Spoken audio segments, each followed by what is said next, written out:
Assalamualaikum warahmatullahi wabarakatuh. Perkenalkan, nama saya Kena Regina Putri, kelas 5 sekolah SDN Cipaku, akan membacakan dongeng. Pada zaman dahulu ada seorang raja. Raja tersebut ingin menurunkan tahta kerajaannya, tetapi ia sedih karena ia tidak mempunyai seorang putra, melalaikan seorang putri yang sangat cantik bernama Kandita. Suatu hari ayahnya memperistri Dewi Mutiara untuk memperoleh seorang putra. Setelah beberapa waktu, Dewi Mutiara mengandung seorang putra. Namun atas kehamilan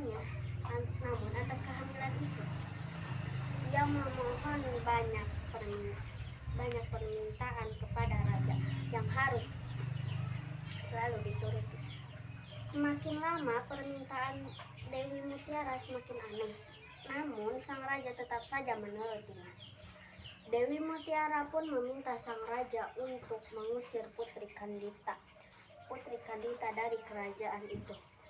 Itu adalah permintaan yang keterlaluan sehingga sang raja tidak bersedia mengabulkan permintaan Dewi Mutiara yang satu ini.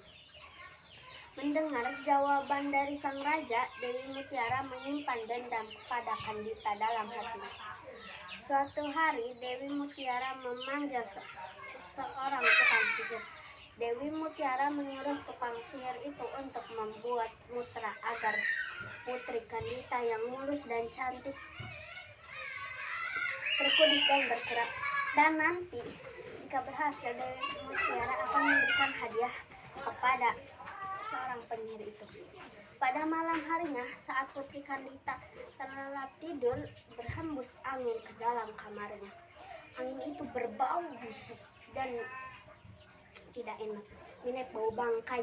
Di pagi harinya, di saat Kandita terbangun, ia menjerit, seluruh tubuhnya penuh dengan kudis bernanah dan bau tidak enak. Sang raja mendengar berita ini menjadi sangat sedih hatinya. Ia mendatangkan banyak tabib untuk menyembuhkan penyakit putrinya yang kesakitan itu. Namun beliau sadar bahwa penyakit putrinya itu tidak wajar. Seorang pasti telah mengutuk atau mengguna-gunanya.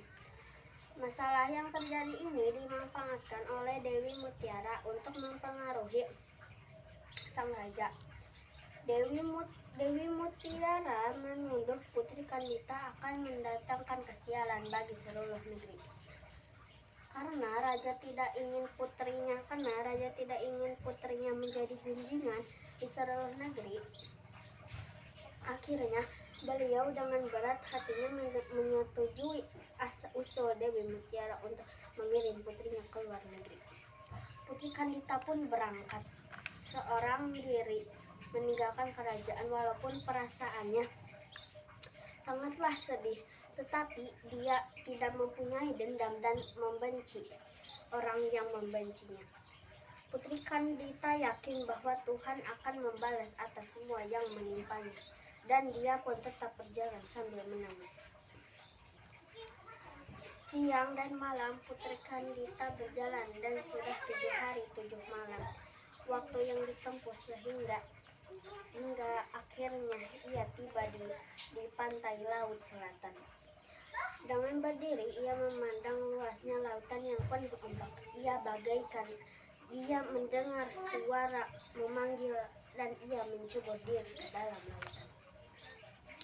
Semakin lama suara itu semakin kuat terdengar sehingga Putri Kandita penasaran, dan akhirnya dia pun mengikuti panggilan tersebut. Dia berjalan terus menuju laut lepas. Begitulah tersentuhlah air, tubuhnya pulih kembali.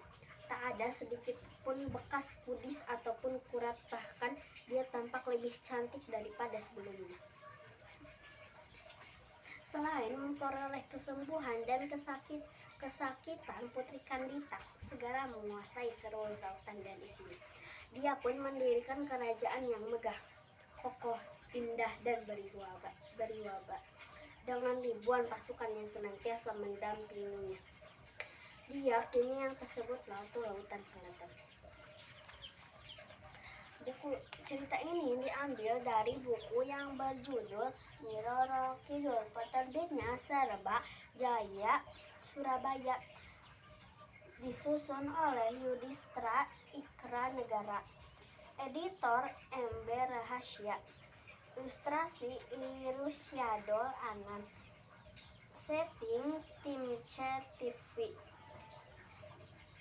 alih bahasa Triva Asustin Ningsih, desain grafis tim penerbit. Wassalamualaikum warahmatullahi wabarakatuh.